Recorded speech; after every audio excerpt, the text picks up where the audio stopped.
Harry Brook बन गए हैं दुनियाई क्रिकेट के, यानी कि टेस्ट मैच क्रिकेट के, दुनियाई क्रिकेट के, चलो टेस्ट के हिसाब से नंबर 1 बैट्समैन। इस टाइम टेस्ट क्रिकेट में टॉप बैट्समैन है हैरी ब्रुक।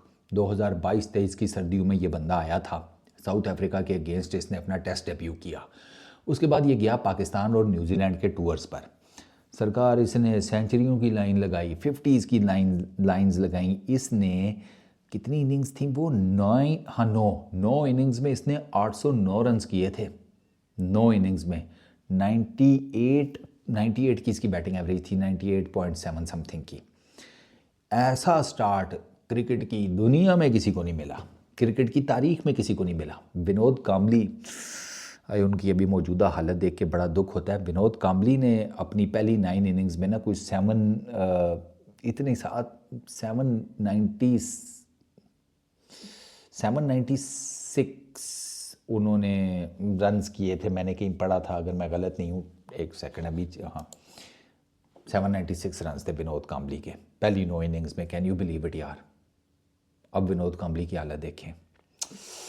बट खैर, तो जनाब हैरी ब्रुक ने ना, जिसे कहते हैं कि टेस्ट क्रिकेट में आकर ना तबाही मचा दी। हैरी ब्रुक इस टाइम 23 टेस्ट मैचेस हैं, 38 इनिंग्स हैं, 2280 रन्स हैं, 317 हाईएस्ट है, एक ही ट्रिपल सेंचुरी है, 317 पाकिस्तान को भी मुल्तान में मारी थी लास्ट टेस्ट सीरीज़ में। 61.62 की बैटिंग एवरेज है भाई की, 88.57 का स्ट्राइक रेट है। हाँ मार धाड़ फुल टाइम हैरी ब्रुक नहीं, वो भाई बहुत मारता है। 8 सेंचुरीज 10 50s, ये टेस्ट क्रिकेट में हैरी ब्रुक है। 2022 में मैंने आपको बताया हैरी ब्रुक ने अपना स्टार्ट किया था।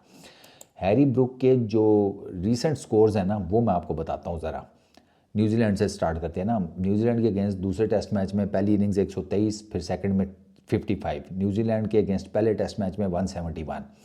पाकिस्तान के अगेंस्ट पहले टेस्ट मैच मुल्तान में 317। दूसरे 2 जो टेस्ट मैच हैं उनकी 4 इनिंग्स में हैरी ब्रुक कुछ नहीं कर सका because of the spin factor. Harry Brook spin को, ऑब्वियस सी बात है, जिस तरीके से साजिद और नुमान ने बॉलिंग की थी ना, देयर वाज नो चांस कि वो कुछ कर पाता। अच्छा, कम जनाब उससे पीछे चलें, उसमें खैर वो फिर ओडीआईज भी आ जाते हैं। बट अगर हम टेस्ट क्रिकेट की बात करें ना, तो फिर 317 है। फिर उससे ऊपर आप जाएं, वहाँ पर आपको जनाब श्रीलंका, मैनचेस्टर 50। अच्छा, श्रीलंका वाला भी ना, हैरी ब्रुक का जो श्रीलंका की अगेंस्ट सीरीज़ थी वो भी कोई इतनी खास नहीं गई। उसमें इसने स्टार्ट्स लिए लेकिन ये कुछ कर नहीं सका। उसमें जो इसका हाईएस्ट है वो 56 है। उससे ऊपर जाएं जी, वेस्ट इंडीज़ के अगेंस्ट सेंचुरी है, वेस्ट इंडीज़ के अगेंस्ट 50 है। फिर ऑस्ट्रेलिया, ठीक है, ऑस्ट्रेलिया के अगेंस्ट एशेज़ में क्या किया है भाई ने, 85, 61, 75, 50, अच्छा 46, ये ऑस्ट्रेलिया के अगेंस्ट हैं। 2023 की मैं बात कर रहा हूँ। फिर ऊपर जनाब न्यूजीलैंड के अगेंस्ट विलिंगटन में 186 है। फिर ऊपर न्यूजीलैंड के against 89, 108 against Pakistan Multan, 153 against Pakistan Rawalpindi. Harry Brook जिसे कहते हैं इस टाइम पागल सीन है उसका सर, पागल सीन। और हैरी ब्रुक की मैं एवरेजेस देख रहा हूँ, वो भी ज़रा नोटिस करें। ऑस्ट्रेलिया के अगेंस्ट 40.3 की बैटिंग एवरेज है, ठीक है, टेस्ट क्रिकेट में। न्यूजीलैंड के अगेंस्ट 96.85 की बैटिंग एवरेज है, ठीक है, 678 रन्स। पाकिस्तान के अगेंस्ट 841 रन्स हैं, 84.1 की जिसे कहते हैं एवरेज के साथ, वाह। और वेस्ट इंडीज़ के अगेंस्ट 49.25 की बैटिंग एवरेज है। और हैरी ब्रुक के मैं आपको स्ट्राइक रेट्स बताता हूँ, वो सुनो ज़रा। ऑस्ट्रेलिया के अगेंस्ट 78, ठीक है, न्यूजीलैंड के अगेंस्ट 101, पाकिस्तान के अगेंस्ट 92, साउथ अफ्रीका के अगेंस्ट 60, श्रीलंका के अगेंस्ट 65, वेस्ट इंडीज़ के अगेंस्ट 84। हैरी ब्रुक ने सबसे ज़्यादा जो अपने रन्स बनाए हैं वो बनाए हैं पाकिस्तान में अभी तक, 841 रन। सेकंड नंबर पर न्यूजीलैंड में सेकंड नंबर पर इंग्लैंड में रन्स बनाए हैं 761। और फिर तीसरे नंबर पर न्यूजीलैंड में रन्स बनाए हैं 678।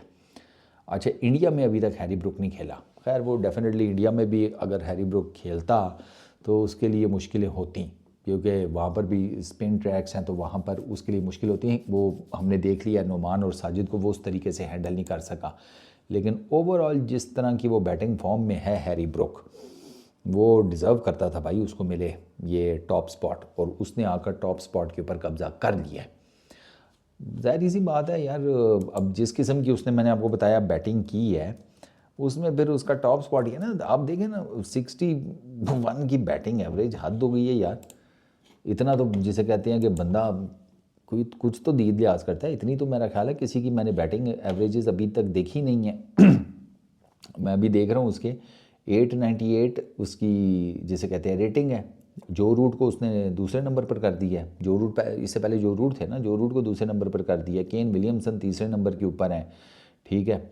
यशवी जायसवाल वो चौथे नंबर के ऊपर है। ट्रेविस हेड वो आ गया पाँचवें नंबर के ऊपर 6 पोजीशंस की जंप लगाकर। अच्छा, कमिंडो मेंडस वो छठे नंबर के ऊपर है। सातवें के ऊपर बवुमा वो 3 पोजीशंस की उसने जंप लगाई है। अच्छा, ऋषभ पंत और डैरल मिचेल ये नीचे आए हैं 3-3 पोजीशंस, 8वें और 9वें नंबर पर आ गए हैं ये। उसके अलावा सऊद शकील वो 10वें नंबर के ऊपर हैं पाकिस्तान की तरफ से। स्मिथ नीचे आए हैं, वो 3 पोजीशंस, वो 11वें नंबर पर हैं। स्मिथ का भी डाउन चल रहा है। इसके अलावा जनाब शुभमन गिल आपको 17वें नंबर पर नज़र आते हैं। बाबर आजम आपको 18वें नंबर पर नज़र आते हैं। सलमान आगा आपको 19वें नंबर पर नज़र आते हैं। और 20वें नंबर पर नज़र आते हैं विराट कोहली। विराट कोहली ने 20 पोजीशंस का डाउनफॉल उन्होंने देखा है। तो हैरी ब्रुक की जिस किस्म की परफॉर्मेंस थी ना भाई, उसने आने ही था ऊपर, ठीक है। जो रूट को उसने नीचे किया, क्योंकि ज़ाहिर बात है जो रूट के उस तरीके से रन्स अभी नहीं आ रहे। हालांकि जो रूट भी जिसे कहते हैं भाई साहब, वो भी ना, वो होता है ना, आप कहते हैं कि फॉर्म ऑफ हिज लाइफ। जो रूट भी full time form of his life चल रहा है जो रूट। लेकिन अभी जो रूट का चक्कर ये है कि जो रूट न्यूजीलैंड में 1 सेंचुरी है 4 इनिंग्स में, वो जिसे कहते हैं दूसरे टेस्ट मैच की दूसरी इनिंग्स में। उसके अलावा अभी जो रूट को इतना ख़ास नहीं कर सके। पाकिस्तान में भी जो रूट ने कुछ ख़ास नहीं किया, ठीक है ना। तो इस बेस के ऊपर जो रूट का जो एक पोजीशन नीचे आना है ना, उसकी मेजर रीज़न ये है कि जो रूट की ये जो पाकिस्तान का टूर वो उसमें वही वो मुल्तान टेस्ट है जिसमें जो रूट ने जिसे कहते हैं 262 किए थे। उसके अलावा बाकी 4 इनिंग्स जो रूट की फ्लॉप ही गई थी। और उसके बाद फिर जो रूट की इस इधर न्यूजीलैंड में भी ना सिर्फ 1 ही सेंचुरी है। तो जो रूट का थोड़ा सा वो भी चल रहा है। श्रीलंका वाली जो रूट की ठीक लगी थी, उसमें जो रूट ने रन्स किए थे 2 सेंचुरियाँ खड़काई थी, ठीक है। बट खैर ये ज़ाहिर बात है, ये चीज़ें चलती रहती हैं, वो ऊपर नीचे चलता रहता है। अभी जो रूट 1-2 सेंचुरीज और करे फिर ऊपर चला जाएगा। तो ये जो रूट और हैरी ब्रुक जो है ना, उनके बीच में अभी फ़िलहाल ये रेस लगी हुई है। देखते हैं हैरी ब्रुक कब तक नंबर 1 की जो पोजीशन है वो रिटेन कर पाते हैं। इस वीडियो में इतनी। अपना बहुत ख्याल रखना। नेक्स्ट वीडियो में मुलाकात होगी। Peace out.